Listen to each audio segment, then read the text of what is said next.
Hello, everyone. Hi, Xander, Maria, Maddie. See y'all's names. It brings me joy. Brings me joy.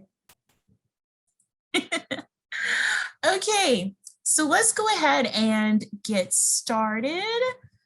Welcome to Networking 101. I am Lady Stacy Rhymes Boyd, and I am an assistant director within the Office of Career Services, which is a part of the Center for Experiential Learning and Career Success. And this event today is a partnership between our center and the Alumni Association. It's actually a part of their Young and Future Alumni series that they currently have. And so we're really excited to partner with them today. Now, I first want to get started and make sure that you guys have an idea about the center and who we are and what we do. So the Center for Experiential Learning and Career Success is a one-stop shop where we seek to provide career exploration, job search, graduate school planning, as well as experiential learning opportunities, including service learning, undergraduate research, and course embedded projects. And we serve as a resource for current students and for alumni and all of their pursuits. So even if you've graduated and you're thinking about graduate school right now, we can still help you. You can still make an appointment with us. In terms of the model that we have within our center, we do a career industry area advising model. And so you'll see on this slide the various members of staff in the industry areas, which I'll go over briefly. I myself work with arts, communication, and entertainment. Erica Navarro works with business, sports, financial services, and analytics. Michelle McWilliams works with nonprofit, social services, and education. My secondary area is government, law, and international affairs. And then we have Linda Evans, who works with STEM and health science industry professions. And then Michelle McWilliams also tops it out, working with those who are still exploring careers and interests, as well as other industry areas. Now we have a roadmap for today, and it's broken up into 3 parts. The first part we'll discuss is network versus networking. So I want to be able to demystify this process for you, discuss the what, how, where, and who. And then we'll move into developing and maintaining your Trinity network. So how do you identify and locate alumni you want to contact? How do you track and keep contact with them for your purposes of deciding how and when you've reached out? And then what is your plan and how you develop that plan for keeping in contact? And then we'll close out the session today with any questions, comments, or shares. You may have some advice that you want to share about how you've been able to grow your network and keep in contact with people. And we definitely want to hear that and share that with others. So let's jump right on in. Network versus networking. What do you mean? So networking is that term that I think is so very intimidating because people think, I don't want to meet new folks. I'm scared. Like, this is also professional. And what am I supposed to do? What if I say the wrong thing? I don't really want to do this. Well, I do not want you to think about the word networking. I want you to think network. These are the group of people that you have that are close to you, that are invested in you, and you are invested in them in some way. And so your network can be your friends, they're going to be your family, they're going to be the people at your job or your internship. Your network and that expansion of that network are going to be your classmates and the faculty members. They're going to be the people that you know through social circumstances as well. So that's how you want to think about it. You want to grow a network. All right, so how does this happen? So you'll see on this next slide, there's a wonderful quote I like to use that says, all the knowledge is in the connections. David Rumelhart said this. So we want to do some prep work for this network and creating the best network for you. The first step is really knowing what you're interested in. You don't have to be interested in only one thing. So regardless of if you're a current student or you're an alum and you still have some other interest areas floating around in your head that you've always been intrigued by, don't think you have to pick one. I myself am on my second career. So think overall, what are you interested in and what might be some career goals? And then going back to the session we had last week with Linda Evans, I want you to think about your brand, how you can add to your brand with your network and how you can enhance it. What are some of those things that you discovered perhaps during that session? And if you didn't go to that session, you missed it, we'll have it up on our YouTube very soon. You should definitely check it out. But think about that mission and that vision and so forth that you heard from her last week. And how does that play into creating this network? Second part, let's evaluate. Who do you presently network with? And are there any gaps there? So let's say, you have your family and your family friends, but you haven't really thought about, where are the other contacts within certain members of your family and the friends that they have? Think about that. Are there gaps? And then moving into the third portion of your prep work, where can you find people to network with? Family, family friends, classmates, fellow alumni, people who've been in student organizations with you, professional organizations that are out there. Let's say that you are going into the marketing field. Well, are you a part of the AMA? Even as a student, you can get a reduced membership to be a student member there. Religious groups that you may be a part of, volunteer activities and hobbies and pastimes and past employers. The list goes on and on. There are plenty of people that you can add to your network. And when you add those people to your network, you're also inherently kind of adding the people that they know as well. So fourth step, when do you network? All the time. You're going to network all the time. Now, that can be a little bit intimidating, right? That means it requires a shift in mindset. You need to think about your network in terms of community. It's a give and take. You're not only thinking about, I need to meet people because I'm trying to change jobs, I'm trying to break into an industry, but also what will you give back to them? Because it doesn't matter how long you've been in the career field, what your age is, you have something to contribute. You have something to give. So please don't minimalize your knowledge and what you've learned. I can definitely tell you there's a difference in the things that I learned when I was in college back in the day and, the things that you may know, that those of you who are still in college and those of you who are recent grads, the information is always, there's more information, there's more technology, there's so many more things. And so there's always that give and take there. And I want you to be mindful of that. So as we dig deeper into mindset and goals, there are 3 bits of this that I definitely want you to consider. So first off, you want to think about the number of people that you may want to be in contact with. How many people do you want to reach out to? And this is going to be dependent upon where you are in your journey and your own comfort level. So if you're a little bit like me and you can be an introvert, you may say like, I just want to reach out to 2 people starting out. I want to add 2 more people to my network. If you're well-versed, you're more of an extrovert, you may say, I want to do 3, I want to do 5 starting out. All right, so kind of think about that. You want to design this in terms of thinking, what are you hoping to learn? How are you hoping to grow your network? Are you looking for personal needs? That could be like, hey, it would be great to have someone in my network who knows a little bit about tax law, because I don't have any idea to do a certain thing.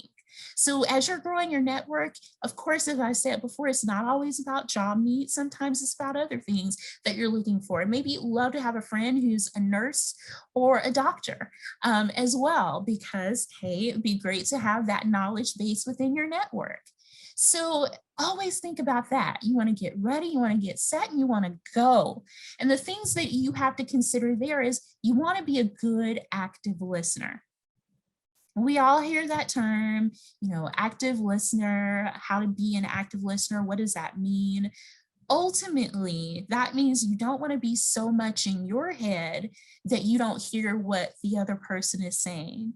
So if you are nervous and all of that, you may want to think about just doing a quick search and learning some techniques for being a better active listener, for being in that moment and hearing the conversation. You want to be curious.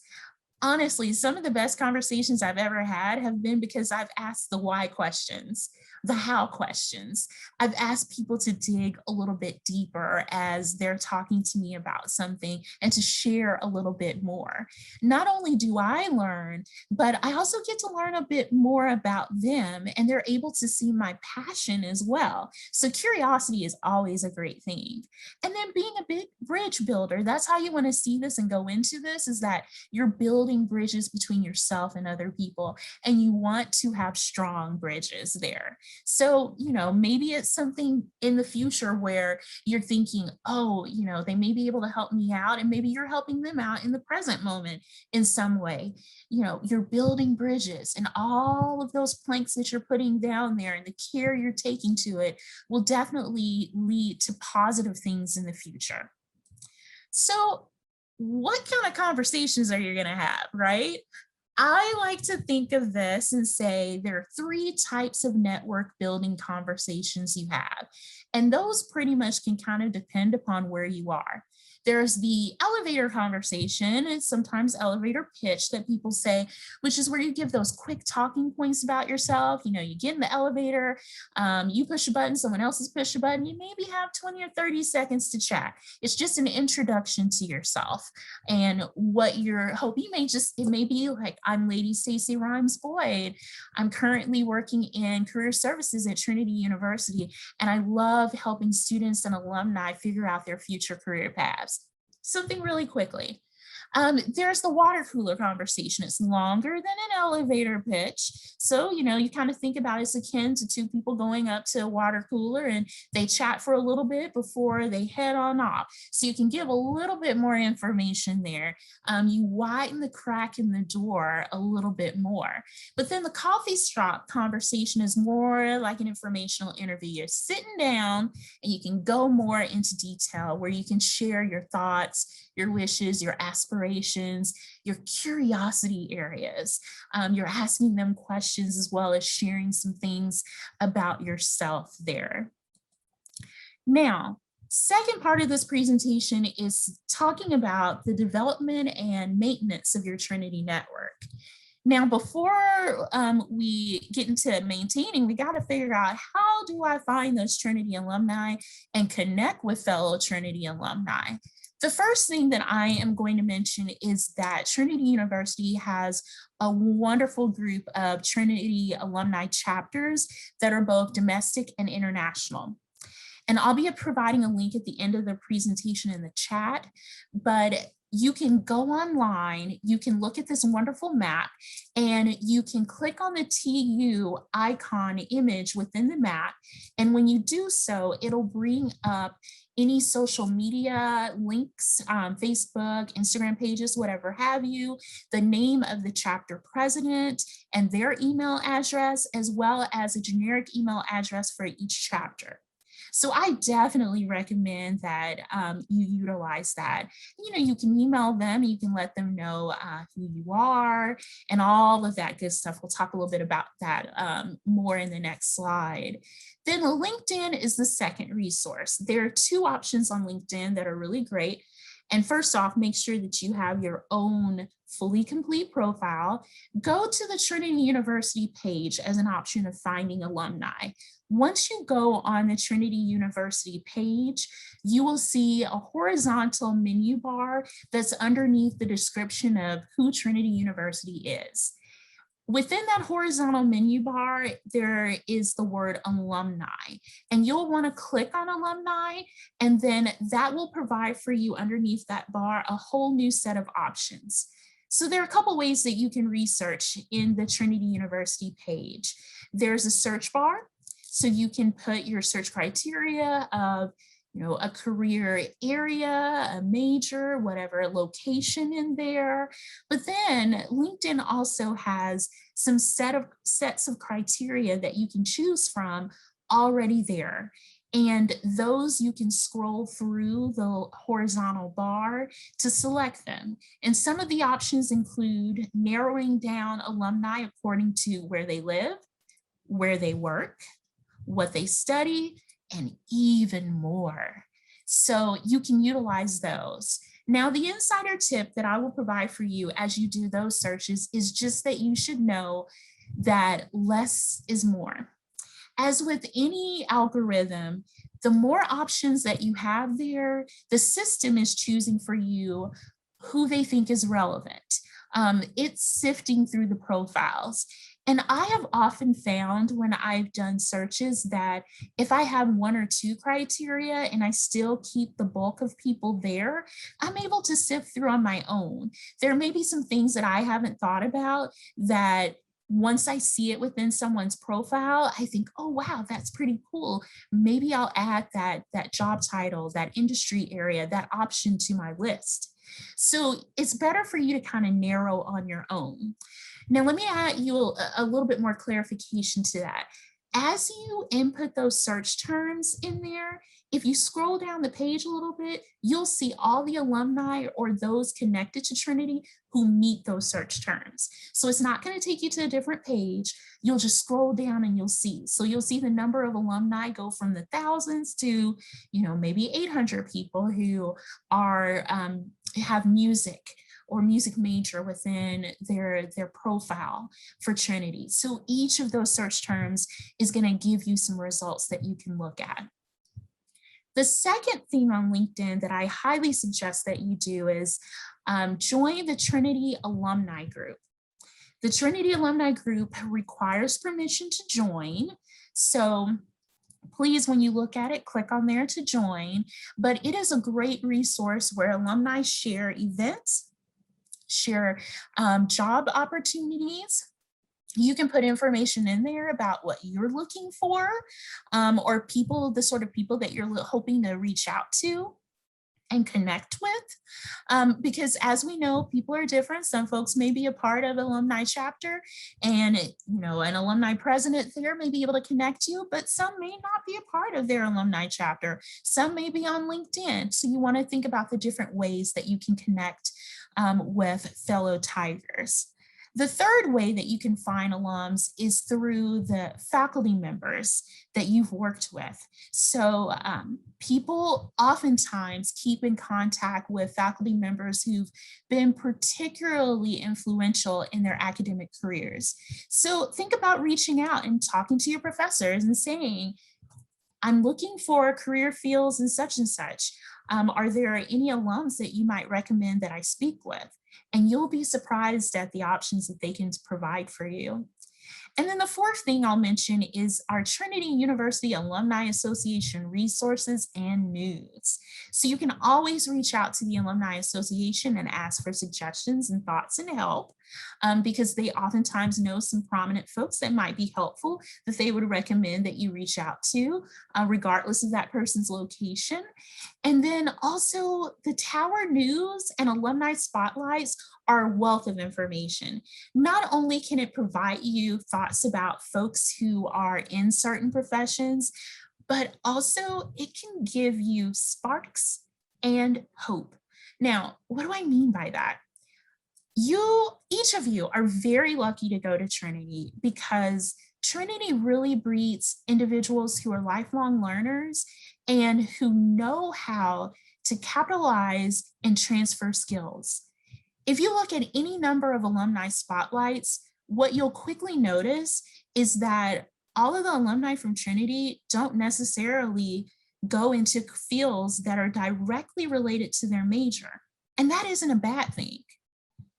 They have options in terms of how you think about the work you're going into and how you can rise through the ranks. And so you'll have alumni who've started their own companies, their own organizations, who are really leaders in various fields. And it's not that their major hasn't helped them, but their major and all the other courses they've taken at Trinity have given them unique perspectives to really go out and excel. So I would definitely encourage you to look through those alumni spotlights as you're thinking about other people and ways to connect for yourself within the Trinity network. Now, lastly on this slide, I have tracking who you contact because I believe that organization is key. And so I'll be sharing this link again in the chat towards the end, but this is a spreadsheet that I've created and you can download into your own Google Drive where you can keep track of the names of individuals that you want to contact, their company, the city, their email address, as well as columns in there for when you've made outreach to them, when you followed up, and any other leads that they've given you. So let's jump ahead to the next portion in terms of you found these folks, now what? What do you do? Well, if job search is your goal, there is the Google search and the email that's coming next. So what are you going to search on Google? Well, I would say after you found these people, let's learn more about the company that they're working at, particularly if it's in your industry area of interest. So do some searches, just kind of look at the company after you view that person's LinkedIn profile. Also, when you're in LinkedIn, usually on the right sidebar, it'll include other people who may be connected with them or similar. Look through those folks too. You may see some other leads of people you want to contact, even if they're not Trinity alums. And then also you want to use Google to locate an email address. Let's be honest, most people cannot afford to have a premium LinkedIn account. And so paying for those in-mail messages can be cost prohibitive over time. But Google, on the other hand, can give you some options. So I would definitely suggest that you use Google to locate an email address, and then you can really have the space to craft the message that you want to craft to them. So that message, that email, first off, you want to have a simple and informative subject line, maybe something along the lines of Trinity graduates seeking to learn about XYZ industry, right? Something similar along those lines. And then within the body of the email, you want to give them a little background information.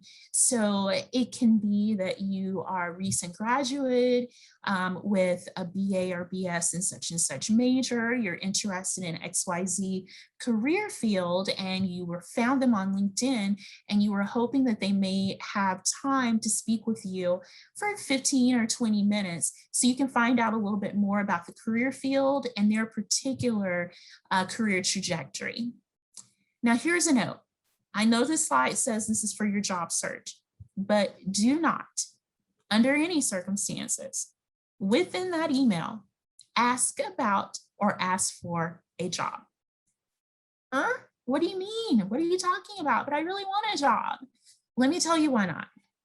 So if you put in that email that you're looking for a job, you're looking for a role, despite the fact that you may ask to speak to them about their job trajectory, their career, that's what they're mostly going to see, the job request. And most people that you may reach out to may not be in a position to hire for a job, or they may not have openings currently. And so they'll email you back most likely and say, we don't currently have any openings, or I'm not the individual who does the hiring.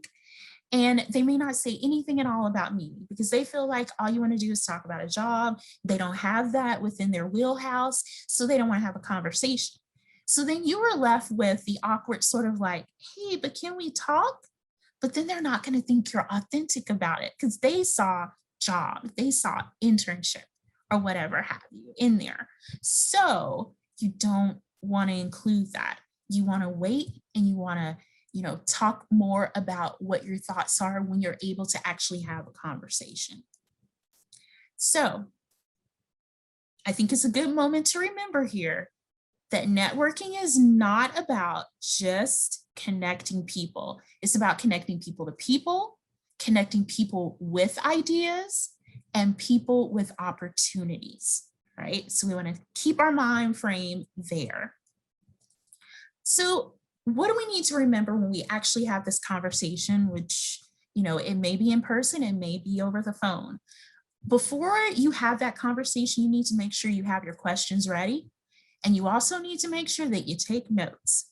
So think about, what is it that you really want to know? Are you curious about the company culture? You should be.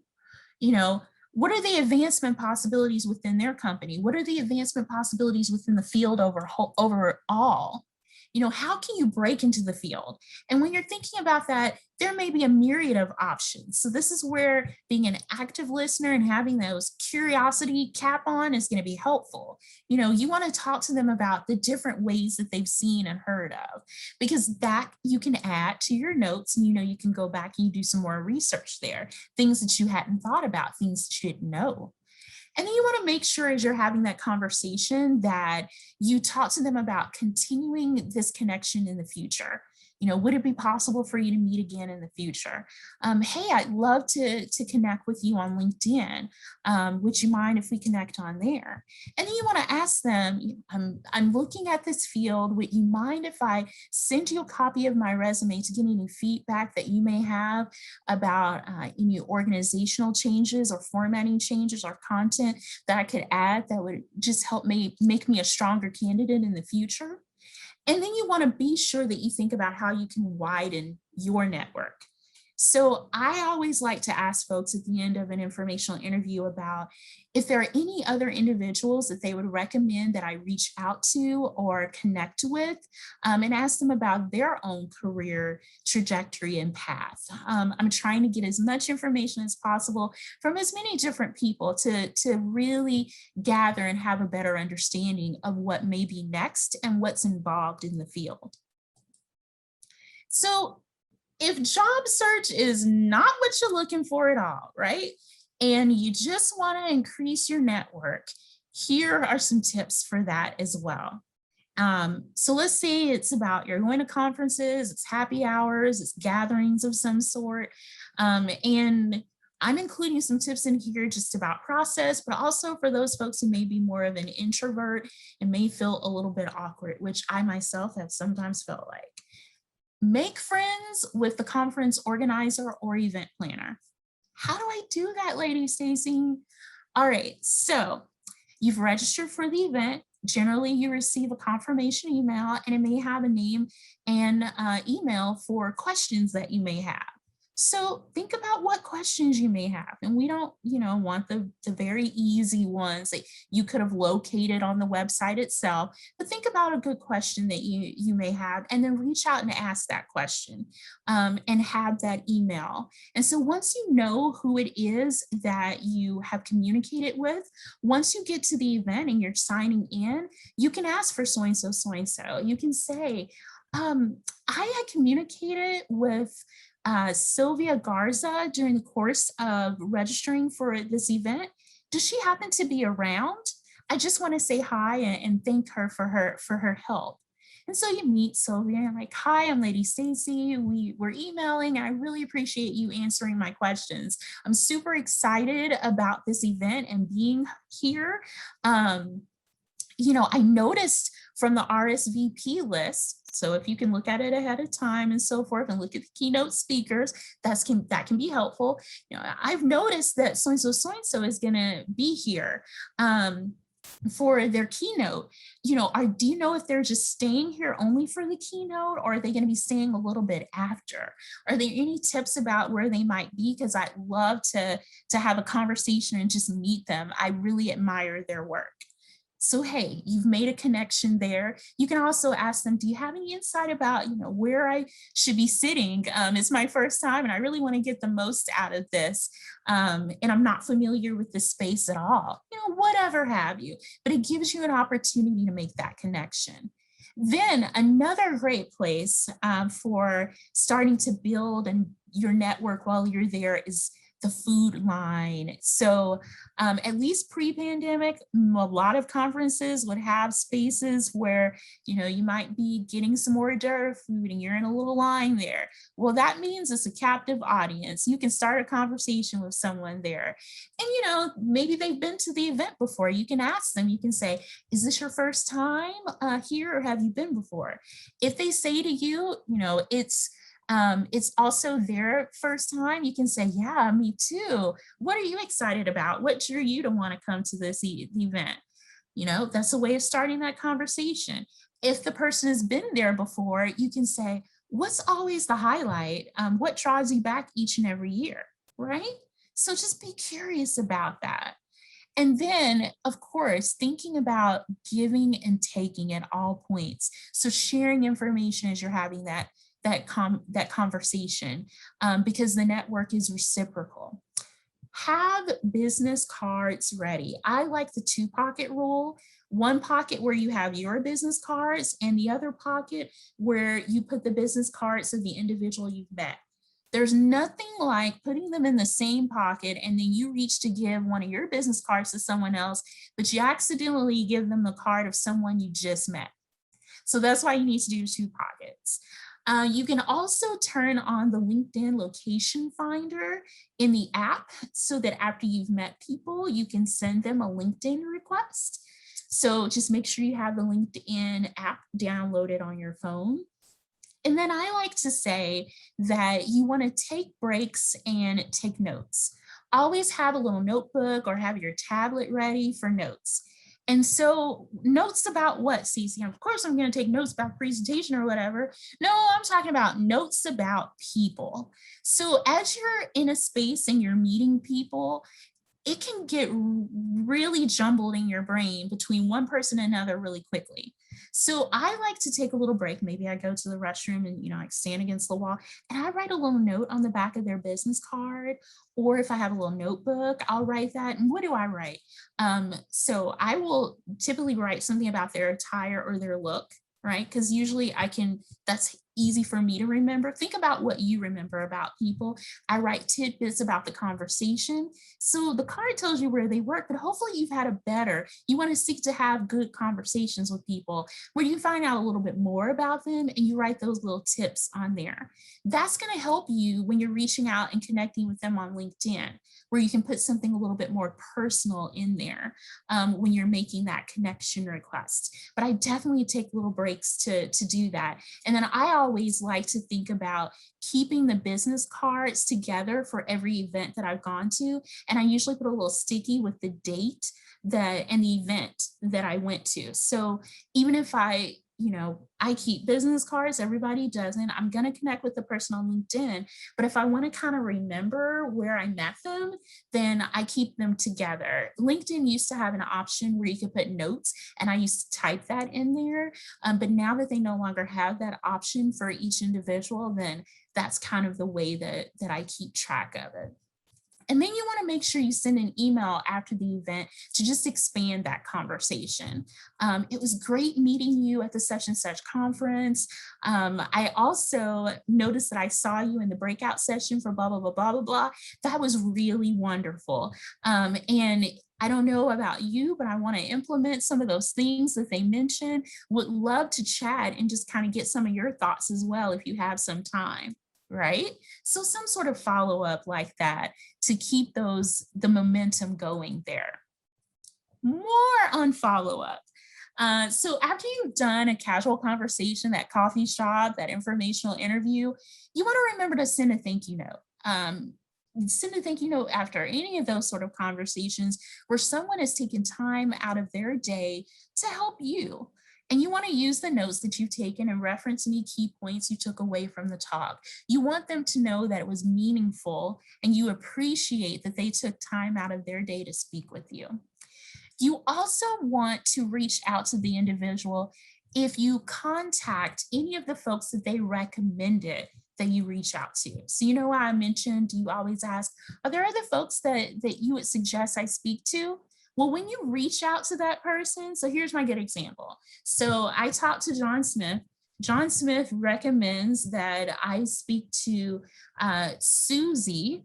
And so I reach out to Susie, I email her and I say, I had a wonderful conversation with John Smith at such and such and such. And he recommended that I also reach out to you to learn more about your career and that you may also have some helpful advice for me. right? Set up the meeting with Susie, have a great meeting. Well, then I'm going to email John again. I'm going to say, John, I just wanted to reach out and thank you again for taking the time to meet with me and share information about the career trajectory, but particularly for sharing and suggesting that I reach out to Susie. I've had a meeting with Susie and I've learned even more helpful information about this industry area. And I just wanted to just say thank you again. And I look forward to continuing our connection, right? Circle back. Then he knows that you reached out and he feels much more comfortable about you, your communication. You just leave a better impression there. And if you didn't send your resume during that first follow-up, then make sure you send it and ask for that feedback. Be sure that you personalize as well all LinkedIn requests to connect. LinkedIn is wonderful and it has some sample language, but the sample language there is the same for everyone. Don't use that. Make sure that you adapt it. Adapt it to the individual, the information that you learned and the connection that you have so that they know who you are. Because think about if it was a conference, happy hour, some sort of gathering, and there were lots of people, you know, your introduction and your connection request is what's going to help them to remember who you are as well based upon the conversation. So make sure that you personalize it. And then a last follow up in this area is just, you know, if all else fails and you're thinking about how you're going to connect and what you're going to share, send an article. Maybe today an article comes out in, you know, a journal of some sort, or maybe it's Newsweek, Time, New York Times. It's a new article. That's a way to connect. You can shoot an email and you can say, I just saw, not sure, but I'm sharing this recent article that just came out today on XYZ and just wanted to share it with you.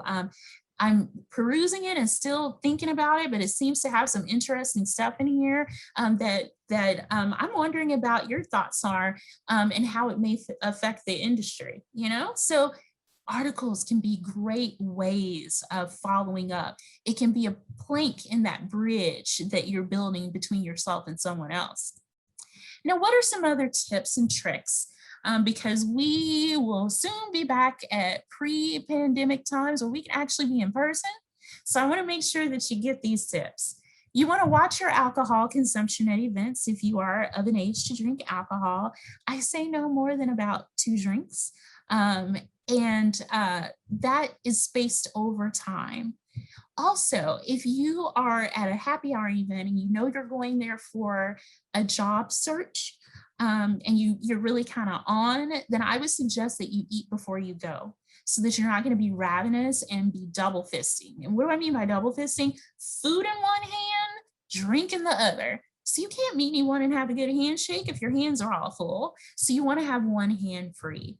And you want to think about if you're getting food, like what are things that might stick in my teeth or, you know, leave me with greasy fingers for that one hand that I have free. So you want to be mindful of those things. You also want to maintain good eye contact and try to mirror body language. So good eye contact, people don't like it if you're talking to them, but you're looking at that person who's walking behind them and thinking like, oh yeah, I want to grab them.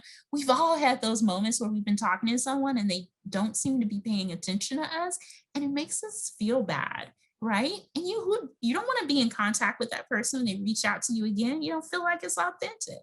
So maintain good eye contact and be there with that person. Mirroring body language. So that means, you know, like a little bit of the stance and the openness there. You don't want to have closed body body language there with them and so forth. So just kind of those bits and pieces. I've already mentioned being an active listener. You guys know what that is. But when you're shaking hands, confident, but not bone crushing and not too long, you don't want that to be awkward as well. Nobody likes a weak, like fishy handshake. So firm, but don't crush anyone's knuckles together where they're kind of wincing. And then you want to smile. It sounds simple, but a lot of times we don't smile. Smile when you're in person, smile when you're having a phone conversation, smile when you're over Zoom. Smiles help your voice. Like I'm actually smiling right now and you can tell the difference in my voice. So smile. You also want to think about there's a difference between quality and quantity of engagements. So depending again about you and your personal style, sometimes you may go into an event and have a goal. And maybe it's because like for me and the introvert, I may say, I'm going into this happy hour and I plan on having 3 substantive conversations, right? 3. I'm not going to spread myself across the whole room. I just want to have 3. And that takes the stress off of me if I've set the number, right? So it's better to have quality conversations than a lot of conversations where you're hi, your name, you exchange cards and you move on. You haven't created a connection. You haven't added that person to the network. And it's going to be harder for you to add them later because you don't really have anything to connect with them on. So when you don't have anything to email to add into that LinkedIn that you can build upon. And that's the whole point of follow up, follow up, follow up. That's how you keep that connection, checking in on people. I'll tell you that even right now, of course I have a job and I'm looking for a job, but I do want to maintain my network. And so one of my personal goals is a SMART goal is that like every month I check in with 3 friends or associates and just see how they're doing. Sometimes it's email, sometimes it's text, sometimes I get blank cards from the Trader Joe's and 99 cents and I send something in the mail. But keeping that connection, follow up, follow up, follow up. Now, we're at the third part of this, which is questions, comments, and other advice. I want to definitely make sure, regardless if you're a current student or an alum, that you know you can use Handshake. There are not just resources there with the guides and so forth, but there are also the listings of jobs, internship, gap year programs, and it's the way to make an appointment with someone. Any of the advisors I listed in that second slide to talk with about what you're thinking and to strategize with. So definitely use Handshake for that. And if you are a recent grad and you are wondering about your access to Handshake, just shoot us an email and we can change your email access to your personal email of choice. So it can be a Gmail account that you use to log into Handshake. And then also know that we're open during the summer. You can make appointments during the summer. We're not closed. And if you have any generic questions, just send them to careerservices@trinity.edu. I want to preview real quick and say that next week we'll be talking about job search strategies. So that's going to be on the 3rd at 11 a.m. Central Standard Time. And we're so happy to continue this process and talking about that with you then.